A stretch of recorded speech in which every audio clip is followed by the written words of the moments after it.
Olá, muito boa noite para todo mundo. Com o berrante repicando lá adiante e um terno de sinueiros puxando a marcha dos pantaneiros, a comitiva do Terra Viva DBO na TV vai rasgando o chão neste sertão brasileiro, tocando a boiada e contando a história da lida e da vida de bois e boiadeiros. E no cumprimento desta missão, a gente faz arranjamento nesta freguesia e convida os companheiros e companheiras para participar da nossa reunião novidadeira, que começa agora com a apresentação da prosa brideira do dia. Fazer negociada de boiada já é uma empreitada complicada em qualquer situação. E mais ainda numa ocasião como esta, quando o carretão sai do leito do estradão e desembesta na descida da ribanceira. Pois então, para evitar de entrar numa trapeira, o jeito é o companheiro prestar muita atenção o ano inteiro na nossa sessão a respeito do mercado futuro, para não perder a oportunidade, quando aparecer, de vender o gado numa melhor condição.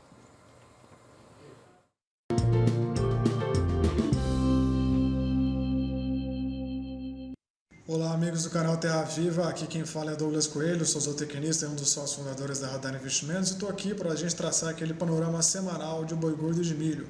Bom, pelo lado do boi gordo, essa semana foi de pressão nos preços em função do alongamento das escalas de abate.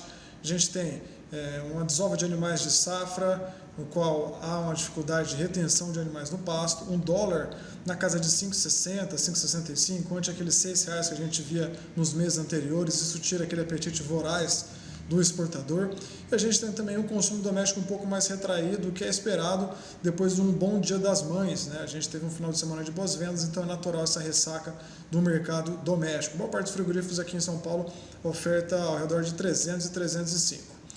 Do lado do milho também uma pressão, a gente está vendo um bom andamento da safra norte-americana, isso por si só deixa as cotações mais pressionadas aqui nesse momento, essa boa expectativa de safra por lá, e a gente teve também no final dessa semana a notícia do foco de gripe aviária no Rio Grande do Sul.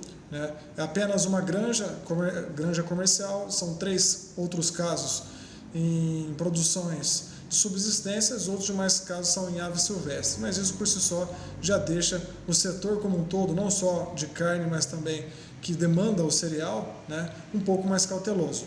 Então vale a pena ficar bem atento aos desdobramentos dessa notícia nas próximas semanas.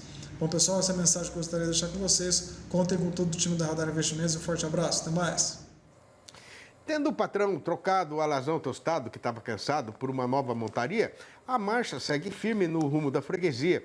E enquanto o gado vai avançando no seu passo sossegado, a gente aproveita para pegar na empreita de fazer um resumo do caso que foi passado no mercado dos insumos.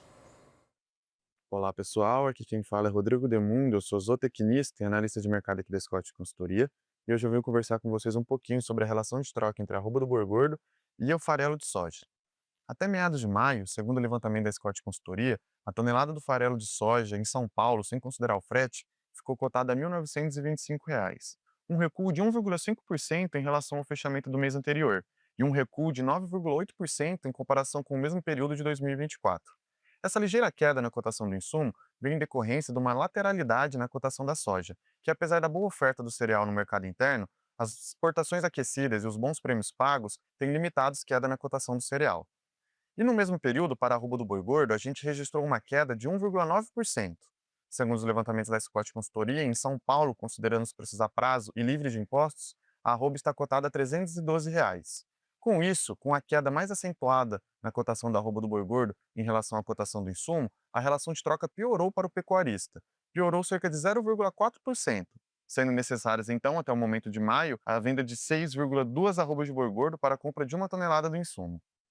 Mas vale lembrar que, apesar dessa piora na comparação mês a mês, essa é a segunda melhor relação de troca dos últimos 12 meses. E se a gente pegar a média dos últimos 12 meses, 7,6 arrobas de boi gordo eram necessárias para a compra da mesma tonelada do insumo. Então a gente pode considerar que ainda estamos em patamares favoráveis. E quando comparamos a um ano atrás, a relação de troca está 35% mais favorável. Na época, 9,5 arrobas de boi gordo eram necessárias para a compra de 1 tonelada de insumo. Que no curto e médio prazo, a expectativa é que o mercado do boi gordo permaneça pressionado, impulsionado por uma maior oferta de bovinos.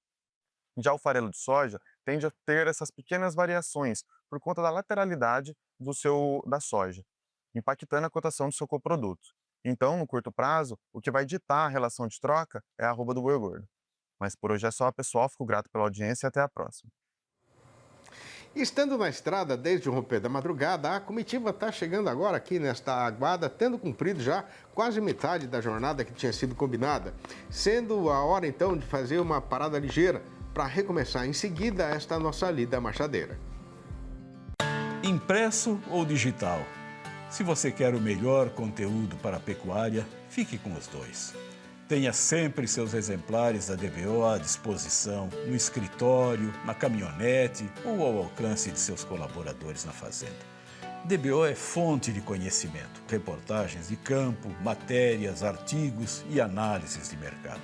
Entre lá na nossa loja no portal DBO e faça sua assinatura impressa e digital ou só digital. Nem seria carecido falar isso aqui, porque todo mundo que faz parte da nossa audiência já tem perfeita sabedência. Mas a gente até gosta e tem satisfação de fazer sempre a recordação de que a raça Jersey é uma das principais produtoras de leite do mundo e tem também uma presença de extraordinária importância na pecuária brasileira, né? Pois então, conhecendo já tudo o que esse gado tem para mostrar como exemplo de qualidade em genética, estética e produção, a gente dedicou o nosso quadro Pecuarista em Prosa para escutar a história de uma companheira fazendeira que, tendo sido criada praticamente dentro da mangueira, né, hoje é a presidente da Associação Brasileira dos Criadores de Jersey. Confira.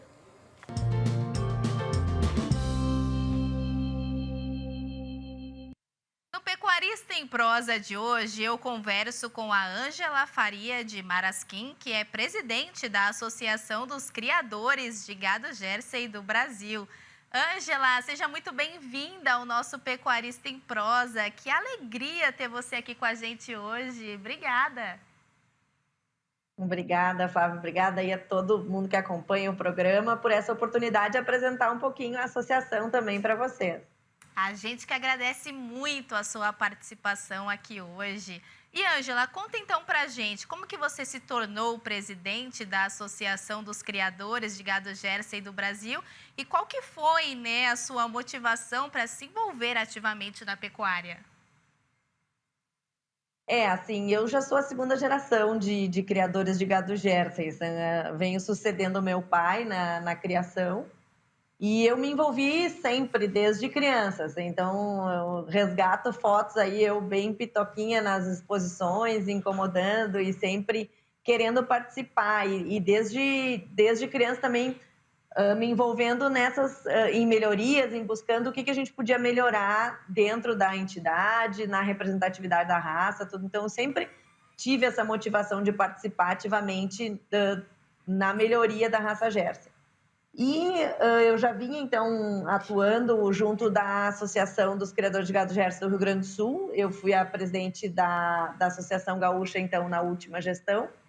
E aceitei o desafio, então, de fazer essa sucessão agora, né, sucedendo ao Neuci Mainardi, que foi o nosso presidente nas últimas 2 gestões, por 6 anos. E também numa proposta de renovação e de vir com um foco de produtor mesmo, né? De alguém que vive da atividade, que a gente vai poder trabalhar para o crescimento da raça Jersey. Mas a motivação é essa, assim, se a gente trabalha dentro desse setor, e isso é a nossa vida, o nosso ganha-pão, a gente tem que estar envolvido nas decisões que a entidade tem e como promover a raça também no Brasil todo. Sem dúvidas. E você citou, né, que é a segunda geração. Você foi preparada para a sucessão familiar na sua família? Na verdade, a gente, tecnicamente, sim, né? Todos, tanto eu como a minha irmã, a gente seguiu pela área técnica aí das agrárias, né? Minha irmã é agrônoma, eu sou veterinária. O meu pai era agrônomo também. E não foi uma transição assim tão pensada. Agora o trabalho é de vocês, o pai ainda trabalha com a gente junto, mas ele teve um determinado momento em que ele passou, a decisão é de vocês agora, né? Eu e meu marido, que trabalhamos junto na atividade, então o pai fica mais como um conselheiro. Um grande conselheiro, né? Que tem opiniões fortes e com conhecimento, sim, né? E quais são os aspectos mais importantes a serem considerados ao criar um rebanho de gado Jersey aqui no Brasil? Bom, para quem vai começar, quem vai adquirir animais, é sempre importante a gente trabalhar e pensar na procedência desses animais, né? Que tipo de informações tu tem sobre esse rebanho? Qual é a média de produção? Quais são as lactações desses animais? Faz controle leiteiro? Tem registro? Tem controle sanitário desses animais? Então, todos esses são aspectos importantes e que a gente, como associação, pode estar auxiliando também a indicar, né? Então, a gente indica que quem for tiver interesse, quiser começar um rebanho Jersey, então procure a associação. A gente pode indicar quem são os criadores do seu estado para a gente poder fazer com que tu comece com qualidade, né, esse rebanho. Isso é essencial, né? Começar com qualidade. E quais são os desafios Exatamente. específicos que você vê para a criação de gado Jersey, né, aqui no nosso país? E como que a associação lida, né, com esses desafios? Na verdade, eu acredito que o grande desafio do criador de Jersey no Brasil é a valorização do leite Jersey. Porque o leite Jersey, ele é reconhecidamente, sabidamente, mais rico em sólidos. Ele é um leite que tem mais rendimento industrial do que o leite, né, da raça holandesa ou da girolanda. Então, ele tem um teor de sólidos até 20% maior. Então, a gente precisa ter esse reconhecimento pela indústria, porque é um leite que, para a vaca produzir um leite com 5,5% de gordura, com 4% de proteína, ele custa metabolicamente mais para a vaca. Então, ela deixa de produzir mais litros de leite para fazer esse leite mais rico. E a gente, então, precisa que a indústria valorize isso. E esse é um grande desafio aí que a associação tem pela frente, que é contatar e fazer todo esse lobby junto às indústrias para que realmente a gente possa ter a valorização desse nosso produto que é diferenciado.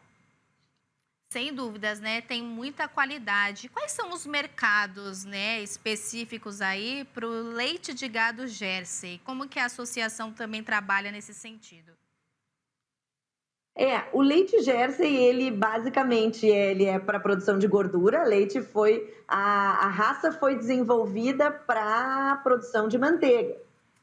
Então a gente vai ter assim, por exemplo, se a gente for pensar que o leite integral no Brasil ele tem 3% de gordura, a Jersey entrega um leite com 5% de gordura na média. Então, tu tem quase o dobro do que tu precisa. Então, quando tu pega 1 litro de leite Jersey, tu já produz a nata e dessa nata tu pode produzir a manteiga. Então, esse é o DNA da raça, é esse. E, além disso, a gente tem a produção de com mais rendimento industrial para os queijos. Então, porque a gente tem um teor de gordura, um teor de proteína maior. Então, também essa é a vocação da raça, é a produção desses derivados do leite, principalmente assim, por exemplo, os americanos fazem muita conta com com queijo cheddar, né, que é um queijo de alto teor de gordura. Exatamente. Então, é o carro-chefe da vaca Jersey. Exatamente. Como que a associação promove essa troca de informações e experiências também entre os criadores de gado Jersey? A Jersey ela tem trabalhado muito tradicionalmente com as exposições. Então, a gente tem o Circuito Nacional da Raça Jersey, que congrega, esse ano a gente vai ter 8 etapas, e congrega um grande número dos produtores. E nessas exposições estão presentes não só aqueles expositores que estão lá com os seus animais, mas também o público interessado na raça, outros criadores que não estão expondo. Então, é um grande cenário para a gente se encontrar, promover um intercâmbio aí entre os produtores. E nesses eventos, então, a partir de agora, o que a gente quer fomentar, né? Que nesses eventos a gente também associe o que o Jersey tem de bom, né? Que é o leite, que é o rendimento industrial, é a fabricação de queijo. A gente tem essa tendência da verticalização da produção, ela está muito presente nos criadores de Jersey. Então, a gente está trabalhando com isso. E a associação, ela está fazendo também um programa de certificação de leite à base, né, de vacas da raça Jersey. Então, hoje, para tu usar a carinha da vaca Jersey lá na tua embalagem de queijo, então a gente tem uma certificação para isso, aprovada junto ao Ministério da Agricultura, né, dentro do sistema da CNA. Então, esse carimbo de que produzido a partir de leite Jersey nos seus produtos, né, isso é feito através da associação. Então, quem industrializa produtos da vaca Jersey deve procurar a associação para agregar esse valor ao seu produto, né, poder usar esse selo aí, essa garantia de qualidade da certificação. Trabalho essencial, né, que a associação promove aí em prol dos criadores de gado Jersey e também, claro, aumentando a sua visibilidade no Brasil e mundo afora. Ângela, muito obrigada pela sua participação aqui hoje no nosso Pecuarista em Prosa. Foi um prazer te receber aqui e a gente só tem a te parabenizar por esse trabalho que você está realizando aí à frente da associação e, claro, também em prol do nosso agronegócio brasileiro. Muito obrigada, viu? Obrigada, e estamos sempre à disposição para trabalhar nessa parceria aí importante nesse canal de comunicação aí que é o Terra Viva. Também estamos à disposição aqui no canal Terra Viva para a associação aí todos os criadores de gado Jersey. E esse foi o nosso Pecuarista em Prosa de hoje. Até o nosso próximo encontro.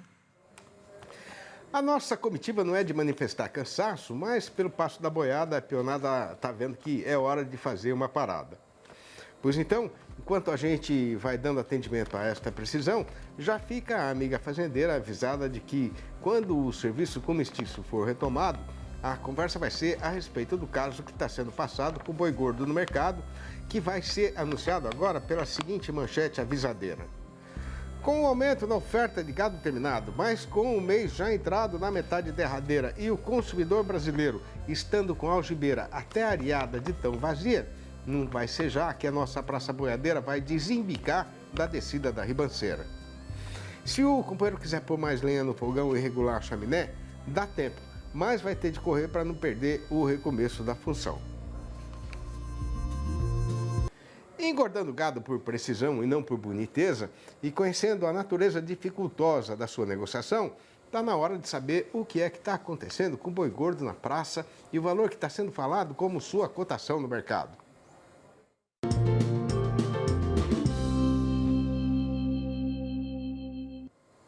Na sua eterna carreira com o cavalo rei dos parelheiros, o tempo parece até que está avançando mais ligeiro no calendário. E com o mês já entrado na metade fechadeira, no mercado pecuário, o povo todo está cada vez mais ressabiado com o jeito que o vento está batendo no eito. O caso que está sendo passado é que o aumento do movimento que era esperado para a parte abrideira deste maio que está em andamento, não aconteceu. E considerando que o trabalhador brasileiro já está com a algibeira até areada de tão vazia, não vai ser já que a nossa praça boiadeira vai desembicar da descida da ribanceira. Repare, a amiga pecuarista, que nos últimos 7 dias contados desta quinta-feira passada para trás, no comércio atacadista de carne sem osso aqui na Praça Paulista, o valor médio dos cortes comercializados registrou uma queda de 0,6%. Já no setor varejista, os estados pesquisados andaram em rumos desencontrados, com altas de 0,2% em São Paulo e de 0,3% nas Minas Gerais, mas com desvalorizações de 0,5% no Paraná e de 0,1% no Rio de Janeiro.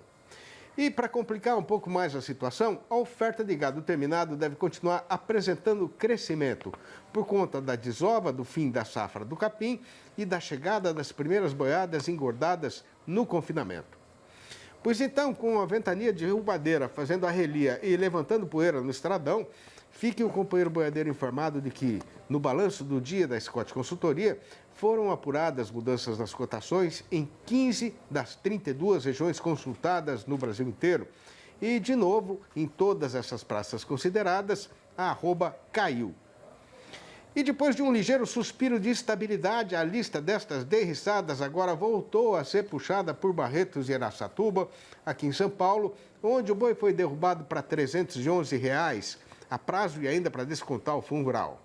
Já em Goiânia, a capital do Goiás, a queda foi geral, com o macho descendo para R$ 285 e a fêmea para R$ 274. No sul do estado, o boi foi rebaixado para R$ 290.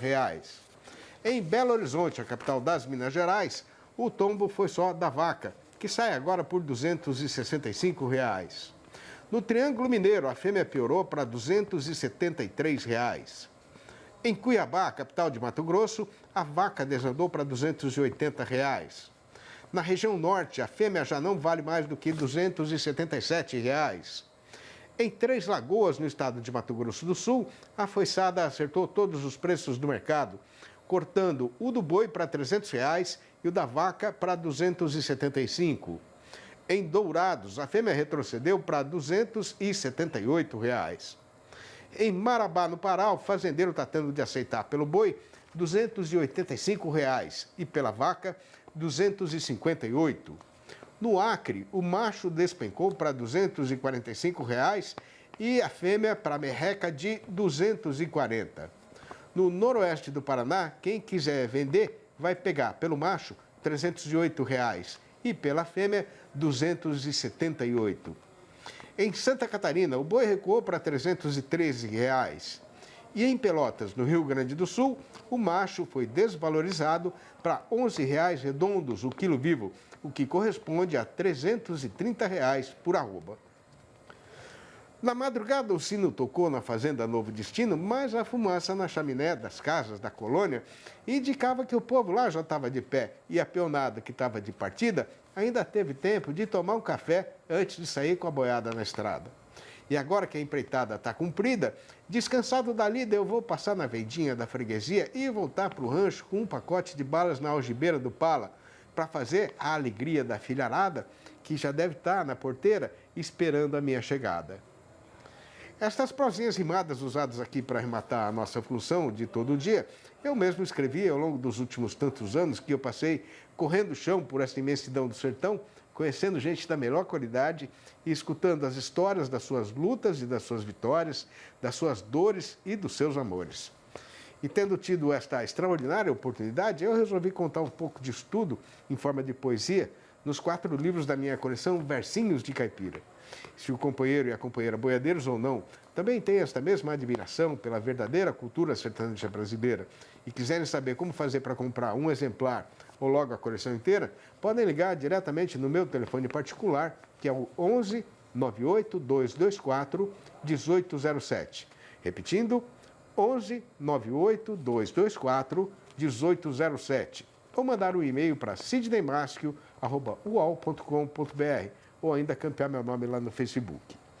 E terminando esta apresentação, com a certeza de ter cumprido mais uma vez a nossa missão, a comitiva se despede do povo deste sertão querido e pega de novo o chão do estradão, deixando já prometido de voltar para uma nova função na segunda-feira, às 6h30 da manhã e às 7h25 da noite.